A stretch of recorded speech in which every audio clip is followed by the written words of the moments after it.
And this is kind of a formational glitch, as these receivers here are inside to the point where the cornerback has to stay outside. So once he turns upfield, all you have to do is bullet and pass lead inside away from the corner, and you got a very easy one-play touchdown against just about any man defense. You can see this cornerback above this receiver is not going to know if he's supposed to cover who. As you can see, he's chopping his feet, he's going left, he's going right, and this guy just runs right past him.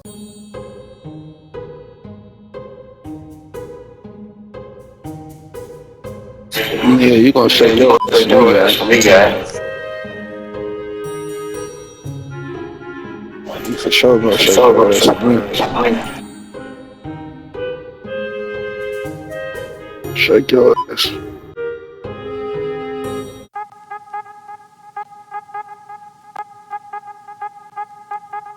Hey, shake that ass for me, bro. Shake that ass for me, bro. Are you quiet now? Ain't got nothing to say. Hey, your mascot shaking his ass for me. Shake that ass for me, bro. Number 7 seed, Tennessee. You get fucking wrecked by North Texas. How's it feel? You shaking that ass yet? If you guys are looking for fast, cheap, reliable coins for your college football 25 team, check out my coin sponsors at MMOXP and use discount code MONEYSHOT for 5% off your order. Link in the description below. The champ is here! Welcome back, Money Team. This is Mad Money Shots. Stepping out the college cheese as always. In today's video, I got a new type of video for you guys. I'm going to show you guys a full breakdown of a play, and then I'm going to go right into a gameplay where I'm going to show you guys how this works against a live opponent. Now, you might have already seen these two videos because I'm kind of combining these two just to see how it performs. So let me know in the comment section whether you like this style of video, if you want me to combine these type of videos in the future, or if you want me to do them separately like I typically do. In today's video, I am once again going to go back to my gun-tight open offense, which is probably the offense I've used the most in college football 25. It started with BYU, and then I also used it in Texas State. Got a lot of gameplays with both of them, and I also have been recently using it once again from my North Texas ebook. This is one of my favorite offenses in Madden as well, even though I don't put out a lot of gameplay of it. This is one of the best offenses in that game, as well as I have it in my Kansas City Chiefs ebook, which is one of the reasons I started running it in college, to be honest with you guys. So I'm going to show you guys a one-pick touchdown against just about every single defense in the game. But before I do, if you guys want to see more videos like this, as always, please make sure to be a subscriber, hit the like button, let me know in the comment section. If you guys need more help, more money plays, you can download this or any of my ebooks instantly by clicking links in the description or the top pinned comment. Like I said, this offense is both in my North Texas in college and in my Kansas City Chiefs in Madden. So whatever game you play. The play that I showed in my gameplay was the verticals halfback burst. This particular play here, I typically go coverage to coverage, but we're going to go random for the first set because I just want to show how this play works as far as how you can run this as like a total offense. It really comes down to the running back. The running back here is really the only route. I mean, if I'm running this play, I'm pushing the ball down the field. One way or the other, I'm pushing the ball down the field. 9 times out of 10, I'm going to put the Y receiver and the A receivers on streaks to kind of stretch the seams. If it's a cover 2, I'm going to go to the X or the B receiver. If it's a cover 3, I'm going to go to the Y or the A receiver. Same thing with cover 0. If it's cover 0, I'm going to go to X or B, as those routes can get open as well against man coverage, cover 2 man, cover 1 man, all that. But the running back is really my only check down, my only saving grace if I actually run into any issues. Now, this check and release route is pretty good. As you'll see, he'll get open in the flats a lot. Probably should have held a little bit longer. And you can see how everything's getting pulled back. So I really just have like a one-man screen, as I can really go just about anywhere with that running back once I get the ball. The running back will be open 9 times out of 10. It's a really easy play. But I wanted to show you guys that if it's a play like this, where you can see how the linebacker's pulled out on the tight end, a lot of times if I have outside leverage to this one linebacker here who's still in the middle of the field, it's a longer route for him to cross that linebacker. So a lot of times I'll just put him on an out route, and this way, if he is like a man coverage, he's going to be outside there. Although you can see it's not as effective, as we almost got tackled for a loss there, but once again we get 10 yards. Because you're getting into your playmaker, you're getting into your running back, who's your best playmaker. I just wanted to show that you do have that option if it's a man coverage, especially, to instead of waiting for him to cut across, you can just put him on an out route. This looks like it might be a man coverage, and you can see how there he barely gets out. So, we're getting close to 10 every single time we're taking this running back. So I just wanted to show that. Other than that, like I said, I'll show the play-by-play reads when it comes to the one-play touchdowns that this scheme has. Starting off with cover 2 like we typically do. So we're going to pick the burst there. Start off with cover 2 zone. One of the things I like about this play is you have multiple options on every single play. In cover 2 here, I got both the B and the X receiver. If I want to run it as is with the running back running across the field, it takes a little bit longer, but the receiver over here will react to him. As you can see, we get over the top. Bit of a tight window throw, but we get it over the top for an easy one-play touchdown. And you can do that to the other side as well if you just put the running back like I was showing you on the first play into an out route, and this will actually make the cornerback on that side react a little bit quicker. So you can see here we got one-play touchdowns to both sides of the field if you can get this timing down, because a lot of these plays are going to be well-timed throws. Next up, we'll continue with zones. We'll do cover 3. Go coverage to coverage here, concept to concept, and we'll start off with regular cover 3 and cover 3 sky. When it comes to this play, like I said, put the A and the A and the Y receiver on streaks, and I typically motion out this receiver here. I don't know if you 100% have to, but if you notice, the receiver or the safety basically gives more space up the seam. I'll be attacking the seam here, so motioning this guy out is a good move, because now that safety is starting closer to the A tight end, which is going to make it easier for me to get this throw. As you can see, there's just an alley right up the seam there. Very easy one-play touchdown throw for cover 3. Now, like I said, you don't necessarily have to. I'm going to run it like this. I typically motion them out, but I'll run it like this one time just to see if I can still make that throw. As you can see, it's just a tighter alley. So this isn't necessarily the best way to go, but if I just want a big play and not a one-play touchdown, it's going to work out just fine. As you can see, I can still attack these seams. I'm just not going to necessarily be going for a one-play touchdown, which is what I'm trying to do. So you can see how if I don't make that motion, I still have a big play, as the motion can a lot of times give away what you're trying to do. But ultimately, you can score a one-play touchdown if you make that motion. And you can probably do the same thing. Say your opponent picks up one, you can probably do the same thing to the other side. As you can see, it motions out the safety one more time. This is just going to be a little bit harder because the tight end's not as fast. But if you have a fast tight end, you have an opportunity to score a one-play touchdown up the seam against both of these, against this defense up both seams. Cover 3 is going to be the same way. Let's go ahead and pick cover 3 match. Cover 3 match is a little different, as these seam flats a lot of times will follow, making it a little bit more difficult, but you're going to see how it doesn't necessarily matter. They're not going to follow all the way, although you would think that they would, but you can see how we get a little bit more of a match, and it actually is a little bit easier because the outside cornerback kind of bites down on the wheel route a little bit more. That was to the point where I might be able to do it with the tight end as well. So let's do this one more time. Like I said, we'll motion this guy out.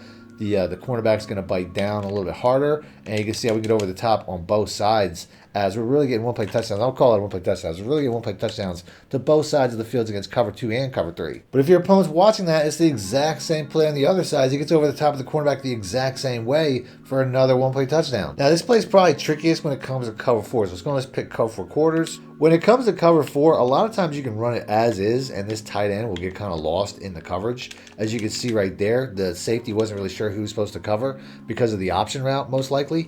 But you can make it even easier by putting the running back on a route and then motioning him to the line of scrimmage and putting him on a comeback route. Because 9 times out of 10, whenever you have 5 receivers at the line of scrimmage that run routes over 10 yards, you only got 4 deep cover safeties. So a lot of times, one of them will just be wide open, which in this play is going to be the A receiver. As you can see, nobody turns to match in time to pick up that 5th receiver and have the very easy one-play touchdown there. And that also works against cover 4 palms. Now, that same setup will work, but the one thing I noticed is if you run it from a hash mark to the short side of the field, like I am here, that the B receiver a lot of times can get open on this play, because once again the option route does a really weird job on this outside cornerback that we'll have to go back and watch. You might need a little bit of speed, as I do have a pretty fast receiver. I think it's like a 95 speed receiver, but we're going against one of the best defenses, if not the best defense, the highest rated defense in the entire game. So let's watch the replay here. You can see this cornerback above this receiver is not going to know if he's supposed to cover who. As you can see, he's chopping his feet, he's going left, he's going right, and this guy just runs right past him, as I think he thought that he was supposed to cover the option route coming into his area. Go to do that one more time. Like I said, no adjustments once again,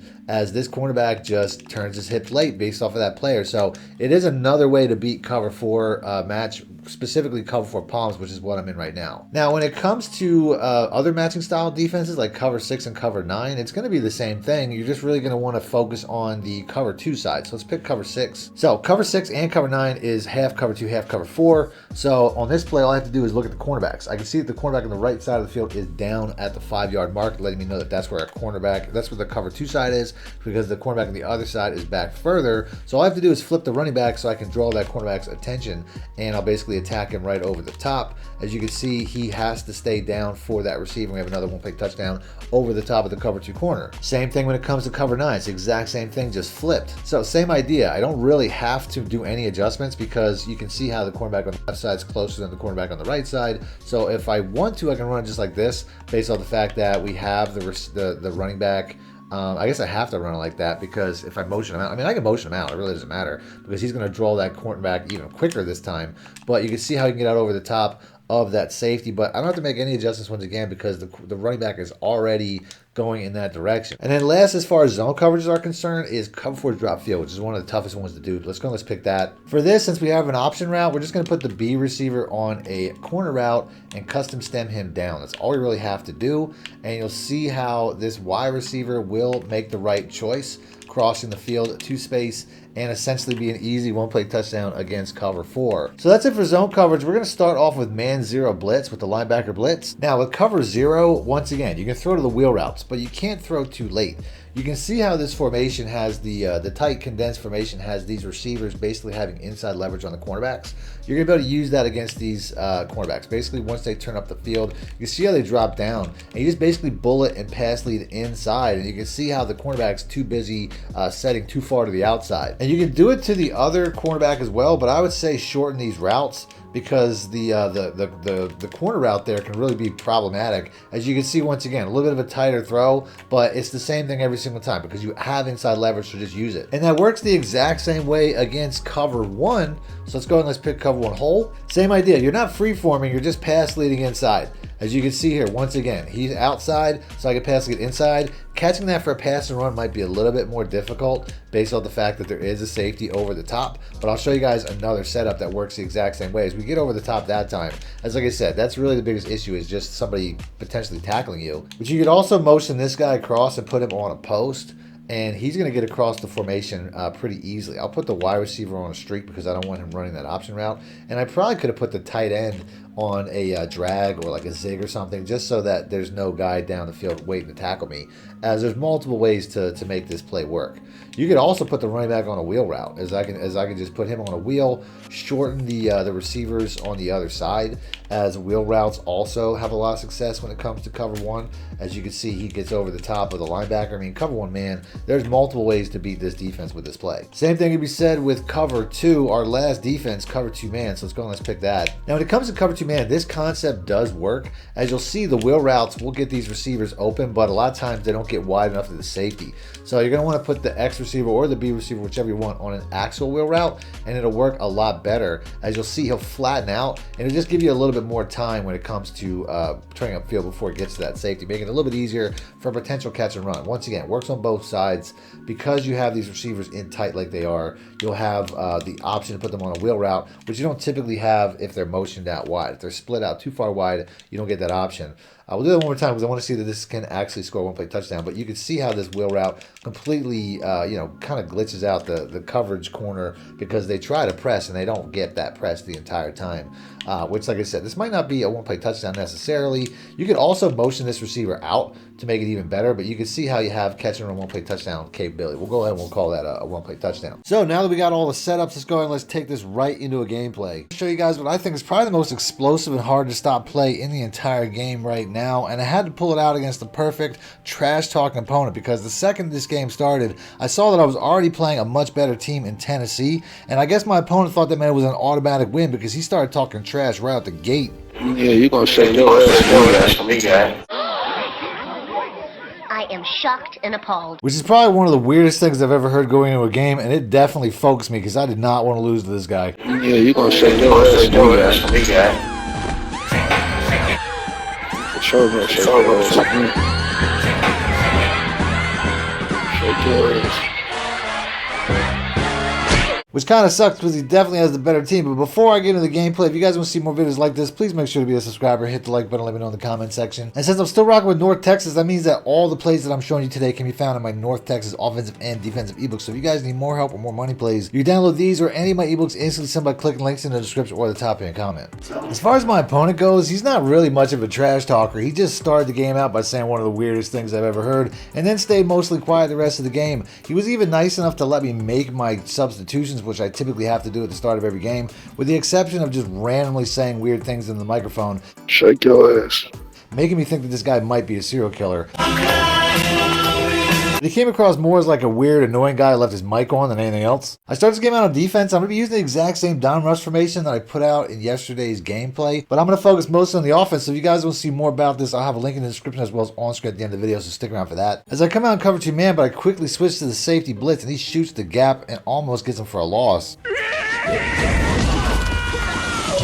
but this guy's offense is literally rated 11 points higher than my defense, which is where most of my concern comes from. And on the first drive, I'm more concerned with shutting down the run than the pass, as we do a pretty good job of making him one-dimensional by stopping his running back, who's probably his best player. But he still has a lot of success in the air as he dink and dunks me on his way down the field before I get one more run stop to solidify that he's not going to do that today. As you always have to stop the run first because that's the easiest way to move the ball before he shows me that he knows how to beat cover 3 match by caving in my cornerback and beating my safety outside. So I know I'm going to have to score a lot in this game. The offense I'm going to use once again today is my gun tight open, which is something I've made a lot of gameplays about in previous playbooks from Texas State to BYU. And I also put out several one-play touchdown videos already. So if you guys want to check out any of this extra stuff, I'll have all that on screen at the end of the video. For my 5-play audibles, I want to have an inside run and an outside run. So typically I have the inside zone as well as the speed option. I always keep the mesh spot in my audibles because this is a pretty unstoppable play. It's also a one-play touchdown against things like cover 1 and cover 0. But truthfully, there's more plays in this formation than I have audibles for, as I like to use the bench Z spot and the dig Z spot sometimes. Sometimes I like to have the slot post in my audibles, as this is a one-play touchdown against most things, as well as the tight seams, which is probably my favorite cover 0 and man beater. So it really depends on what my opponent's doing, but my 5th and final play is always going to be the verticals halfback burst, as this is the play that today's video is about. But truthfully, audibles are always important in any offense, as I'm going to take what the defense gives me. On the first play, I see he's in a cover 3, so the first thing I'm going to do is I'm going to put my Y and A receivers on streaks because I don't want that wide receiver to run an option route. I just want him to run straight up the seam.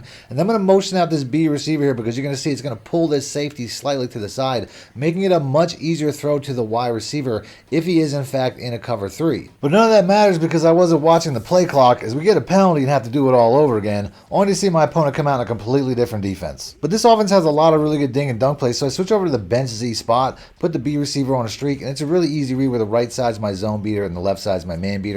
I've gone over plays like this in the past. As I read zone, I see the check down running back wide open in the flat, and I almost get a first down on 1st and 15. But this is all about taking what the defense gives you. On the next play, I think he's got a light box, so I try to hit him with an inside zone, but he does have a very good defense. On 3rd and inches, though, I can see that I have outside leverage on my left tackle to his left end, so I just take it wide, and we get a very easy first down. And then I see what looks like a cover 3 shell once again, so I go right back to the same setup, streaking both the A and the Y receiver, motioning out the B receiver. I also put my running back in an out route, as it turns into be some sort of cover too, so I just watch for whatever receiver gets open. Break yourself, fool! Shake your ass! Watch yourself! This just what I do!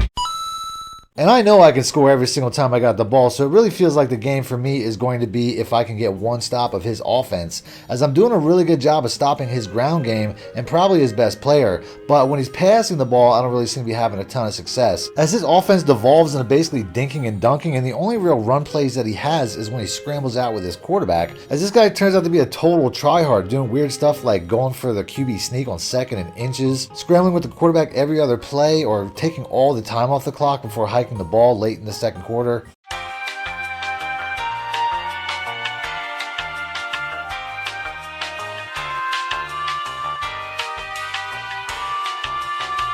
I mean, come on, bro. You're playing North Texas. This is the national championship here. God damn it!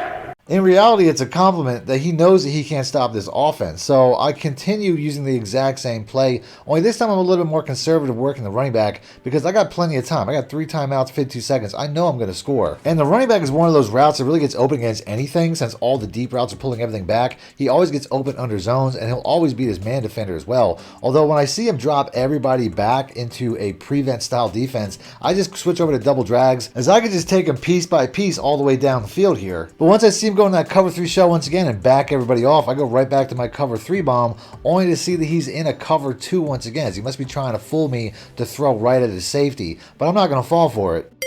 I get into the red zone, and he's still backing off his entire coverage. Where you going? So I switched to the dig Z spot once again, put the B receiver on a streak, and if I would have trusted my read a little bit earlier, I probably could have easily threaded this in for an easy touchdown. But that's okay, since this video is about this particular play anyways. He comes out in a cover 3 for real this time, and we dot that route up right up the seam. I get the ball in the second half also, and even though I want to go to the Y receiver because he is fast, so you can always go to the A receiver as well. So in the next play, when I see him flow over towards the Y receiver to cut that off, I just throw to the A receiver. I just don't necessarily have enough speed to be going up the seam for a touchdown.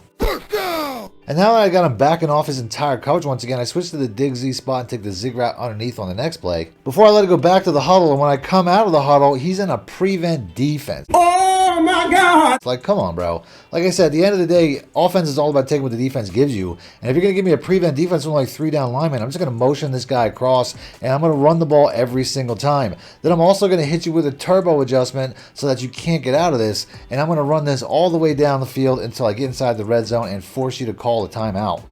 Timeout! But what good is that now, as I'm almost assured a touchdown as we hit the flat route to get down to the 1 yard line before he punched it on the ground the very next play. But I haven't stopped him all game yet either, as the only time I stopped him was when he had 20 seconds left before half. And now he's getting his ground game going as he's killing all the clock left in the game while also getting some very big chunk plays to get all the way down the field, as we've already seen him play the clock game before and he's probably going to do it again. But he doesn't do it very well as he gets all the way inside the red zone before scoring right away and leaving me a full minute plus left on the clock. Loser. And with a minute and 23 seconds left, I gotta be honest, I probably could have scored in 30 seconds with this offense. As I go to the running back on the first play, Shake your ass. Watch yourself. This just what I do. as I see he's in cover 3 one more time, and I literally get into field goal range in just 2 plays. But I like to get a little bit closer, so I check it down to the running back one more time. Shake your ass. Show me what you're working with. Now that I know the game's over, I'm going to spend the rest of this time literally just talking trash, because to be honest with you, telling another man to shake his ass for is about as disrespectful as a thing you can do, and I wanted to get a good soundbite for the video from him. Hey, shake that ass for me, bro. Shake that ass for me, bro. Come on, shake that. Your mascot's shaking his ass for me. Shake that ass for me, bro. Well, you quiet now. Ain't got nothing to say. And he literally said nothing, but he was probably too busy trying to get my IP address or something to track me down. So if you don't hear from me or I stop making videos, you know exactly what happened to me. Mister, my family will pay cash. Whatever ransom you're asking for, they'll pay it. It rubs the lotion on its skin or else it gets the hose again. As we kick the game-winning field goal with only 1 second left. How's it feel? You shaking that ass yet? And that's it. That's the video. If you guys want to see more from the offense or the defense that I was using in today's video, I have links to that popping up on the screen. So just click the links. And until next time, thanks for watching, man. My shit out. Need more help or just want to show your support? Then head over to my Patreon and join my team, where you can get exclusive content like ebooks and bonus plays, as well as early access to my vids and more. Link in the description below.